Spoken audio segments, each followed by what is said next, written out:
मुझे मैंने मेरे पुराने जितने भी वीडियो थे, मुझे जो भी मेरे सब्सक्राइबर भाई कमेंट करके कुछ सजेशन लेना चाह रहे थे, कुछ बात करना चाह रहे थे, उसमें मैंने देखा कि एक मेरे मित्र ने कहा कि मुझसे ब्रह्मचर्य का पालन नहीं हो पा रहा है। देखिए भाई साहब, आप अगर ब्रह्मचर्य का पालन नहीं कर पाएंगे, ब्रह्मचर्य का पालन आपके ऊपर निर्भर करता है। आप अगर ब्रह्मचर्य का पालन नहीं करेंगे तो सबसे पहले क्षति आपको उठाना पड़ेगा। ना आपका मन वर्जिश में लगेगा, मतलब दंड आदि में लगेगा, ना आपका मन कहीं और लगेगा। ठीक है, आप अगर कोई व्यवसाय करते हैं, कोई कुछ दूसरा कोई काम करते हैं, ठीक है, तो ना वहाँ पे मन लगेगा आपका, ना आपका मन शारीरिक जो आप व्यायाम कर रहे हैं उसमें मन लगेगा। ठीक है, तो ब्रह्मचर्य का पालन आपको पहले करना पड़ेगा। आपको पहले ये सोच कर रखना पड़ेगा कि आपको ब्रह्मचर्य का पालन करना है। हाँ, अगर वो अलग बात है कि आप किसी को लेकर के कुछ सोचकर आप डिस्ट्रैक्ट हो रहे हैं या फिर आपका मन विचलित हो रहा है, ठीक है, तो आप ब्रह्मचर्य का पालन नहीं कर पाते हैं, आप ब्रह्मचर्य को भंग कर देते हैं। तो मैं उसका तरीका, बहुत अच्छा तरीका बता रहा हूँ। 2 चीज़ आपको बहुत अच्छे से करना है। पहला चीज़, किसी दिन आपने सोचा कि आज से मुझे ब्रह्मचर्य का पालन नियमित रूप से करना ही है। तो उस दिन आप अगर सोचेंगे तो एक बात का ध्यान रखेंगे, या तो सुबह या तो शाम को। मेरे हिसाब से आपको शाम को करना चाहिए। ठीक है, सुबह आप अगर मान लीजिए एकदम हेवी दंड आदि करते हैं ना, बहुत तेज लगाते हैं या फिर बहुत ज़्यादा लगाते हैं, तो शरीर आपका थक जाता है। उसके बाद में आप आहार वगैरह फिर खाना वाना खाने के बाद में आपको शिथिलता आती है शरीर में, तो आप सुबह तो नहीं कर पाएंगे, क्योंकि क्या है ना, बाकी काम भी रहते हैं आपको। ठीक है, या फिर आप खाली हैं तो आप सुबह करिए, आपको कोई काम नहीं है तो आप सुबह करिए। अगर आपको लग रहा है कि मैं घर के कामों में और कोई दूसरे व्यवसाय में या फिर और कोई भी आपके रोज़मर्रा का जो कार्य है उसमें आप व्यस्त रहेंगे, तो आप सुबह नहीं कर पाएंगे। तो मेरे हिसाब से मैं सजेशन देता हूँ, शाम का जो समय होगा बहुत अच्छा होगा। ठीक, तो करना क्या है ब्रह्मचर्य के लिए?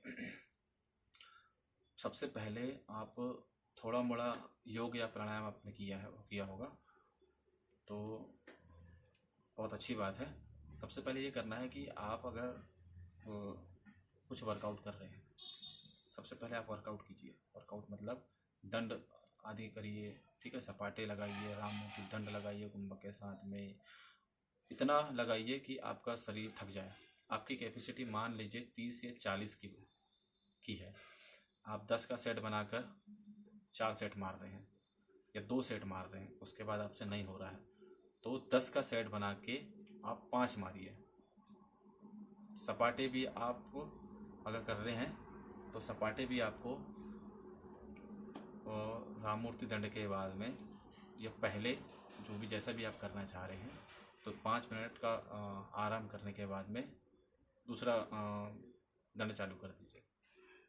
मतलब पहले आपको राममूर्ति दंड ही लगाना चाहिए। राममूर्ति दंड के पहले सूर्य नमस्कार करना चाहिए। आपको कम से कम 10 बार सूर्य नमस्कार करना चाहिए। सूर्य नमस्कार जो होता है आपके शरीर में मेटाबॉलिज्म की मात्रा को बढ़ा देता है, जिससे आपका पूरा दिन जो है 24 घंटे कहना चाहिए, पूरा दिन नहीं 24 घंटे आपके शरीर में मेटाबॉलिज्म बनता रहता है, जिससे आपके शरीर में एक्स्ट्रा कैलोरी जो फैट बनता है वो नहीं बनेगा। तो आपको कम से कम 5 से 10 सूर्य नमस्कार करना होगा। ज़रूरी नहीं है कि सूर्य नमस्कार आपको सुबह ही करना है, आप शाम को भी सूर्य नमस्कार कर सकते हैं, क्योंकि ये शारीरिक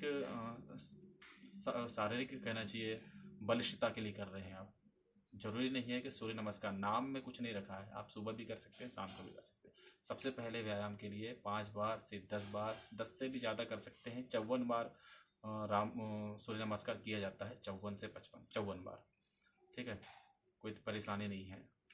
सूर्य नमस्कार आप करिए सबसे पहले। सूर्य नमस्कार के तुरंत बाद आपको राममूर्ति दंड करना है कुंभक के साथ में। आपकी क्षमता अगर 20 की है तो आप 40-50 करिए। 10-10 के सेट में आप करेंगे, ज़्यादा अच्छा होगा।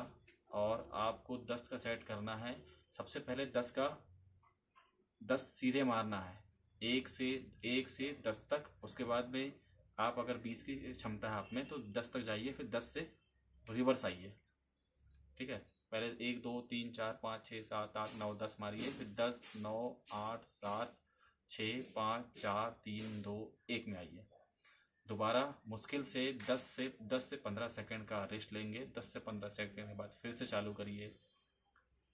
ठीक है, 1 2 3 4 5 6 7 8 9 10, फिर 10 से फिर रिवर्स आइए। ऐसे ही कर करके आपको शरीर को थकाना है, पसीना निकलना चाहिए। ठीक है, और उसमें भी ऐसा लग रहा है कि शरीर आपका थक गया है तो थोड़ा मोड़ा 10 से 12 15 के आसपास सपाटे लगाइए।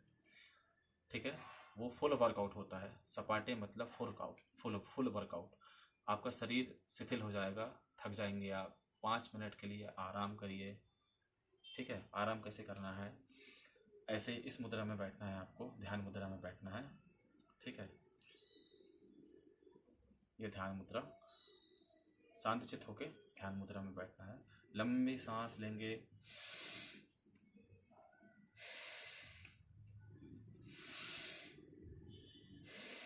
ऐसे ही आपको 10 बार सांस लेना है, 10 बार सांस छोड़ना है। आपकी जो शरीर की जो थकान है वो शरीर की थकान तो कम हो जाएगी। उसके बाद में आपको 10 बार ये करने के बाद में आपको ध्यान करना है ओम के साथ। ठीक है, ओम के साथ आया तो आप ओम के साथ ओम के साथ कर सकते हैं, या फिर आपको शांति से करना है। शांत चित्त से अगर करेंगे तो आपकी जो सांस होती है, सांस नाक से जो आप सांस ले रहे हैं और सांस छोड़ रहे हैं, उस पर ध्यान लगाएंगे, ध्यान केंद्रित करेंगे कि नाक से आप सांस ले रहे हैं तो किस जगह पे आपका जो श्वास है वो किस जगह पे टकरा रहा है। 10 बार जाने के लिए, 10 बार आने के लिए। 2 मिनट 5 सेकंड के लिए आँख खोलिए आप। उसके बाद फिर 5 सेकंड बाद फिर बंद करके फिर 10 बार सांस लीजिए, फिर 10 बार सांस छोड़िए। आप अगर ये कर लेते हैं तो आपका ब्रह्मचर्य पालन उसी रात से हो जाएगा। लेकिन सबसे पहले एक बात का ध्यान रखेंगे, आप अगर इसको जितना ज़्यादा करेंगे, पहले दिन आपने अगर ये गांठ बांध ली है कि आज से मेरे को ब्रह्मचर्य का पालन करना है, तो सबसे पहले आपको आपके शरीर को थकाना होगा। उसके बाद में ध्यान करके आपको ध्यान करना है, लंबी सांस लेना है, लंबी सांस लेकर छोड़ना है। ठीक है, 10 से 20 बार। आप इसको बढ़ा भी सकते हैं, 20 कर सकते हैं, 40 कर सकते हैं, 60 कर सकते हैं, जो भी आपकी क्षमता है। अगर आप शरीर से वर्कआउट से थक गए हैं तो जितना ज़्यादा ध्यान करेंगे उतना ज़्यादा आपका जो चित्त है वो शांत होगा। फिर देखिए, अधिकतर जो लोग हैं उनका ब्रह्मचर्य पूर्णता केवल रात में है। ब्रह्मचर्य का पालन आपको अगर करना है तो यही एक तरीका है, इसके अलावा कोई दूसरा तरीका नहीं है। उसके अलावा और भी तरीका है, लेकिन वो सांभवी वगैरह है। सांभवी आपको करना है, लेकिन बहुत कम मात्रा में करना है। सांभवी करने से होता ये है, देखिए सांभवी जो है करने से आप अगर ज़्यादा समय तक आप सांभवी करते हैं, सांभवी करने के बाद में क्षमता इंसान की हमेशा बढ़ती जाती है। आज अगर आप 2 मिनट कर रहे हैं तो कुछ दिनों के बाद 5-8 दिन के बाद में वो 5 में 2 मिनट का जो क्षमता है वो 10 मिनट हो जाता है। तो सांभवी मेरे हिसाब से आप कम से कम करिए, क्योंकि सांभवी करने के बाद में इंसान की जो सोच होती है बैरागी हो जाती है। आप फिर आपके घर के कामों में मन लगेगा, ना आपके घर के कहना चाहिए घर के जो लोग हैं, जो सदस्य हैं, उनके सुख दुख के बारे में आप सोच पाएंगे। बैरागी का मतलब आप ज़्यादा अच्छे जानते हैं, है ना। मैं ज़्यादा इसमें डिटेल में नहीं जाऊँगा, लेकिन अगर आपको ब्रह्मचर्य का पालन करना है तो यही करेंगे। सांभवी का आप कर सकते हैं, लेकिन आपका अगर परिवार है तो परिवार अगर है तो आपको नहीं करना है, केवल ध्यान करिए। ठीक है, ध्यान के अलावा कुछ नहीं करिए। हाँ, कपालभाति भी कर सकते हैं आप, अनुलोम विलोम भी कर सकते हैं आप। ठीक है, सांभवी साधुओं के लिए ज़्यादा अच्छा है। सांभवी अगर करना है आपको, सांभवी अगर करना है तो आप बैरागी हो सकते हैं, इसलिए मैं सांभवी के लिए मना करता हूँ। सांभवी बुरी चीज़ नहीं है, गलत चीज़ नहीं है, मैं ये नहीं बोल रहा हूँ, लेकिन सांभवी को कम करेंगे ज़्यादा अच्छा रहेगा। 1 मिनट 2 मिनट 1 मिनट 2 मिनट रोज़ का ये रूटीन बनाएंगे कि 1 मिनट 2 मिनट से ज़्यादा आपको नहीं करना है। और सांभवी अगर करना है आपको तो घर पे ही करिए, सुबह टाइम करेंगे ज़्यादा अच्छा रहेगा। सुबह टाइम चहल पहल कम रहती है, घर पे ही करेंगे। कोई अगर सजेशन देता है कि आपको जंगल में जाकर करना चाहिए सांभवी, मैं इसकी सलाह नहीं दूंगा, क्योंकि जो साधक होते हैं, जो जो केवल बैरागी को बिलोंग करते हैं, उनके लिए सांभवी जंगल में करना ठीक रहेगा। अगर आपको बैरागी ही होना है तो आप सांभवी करिए। चलो।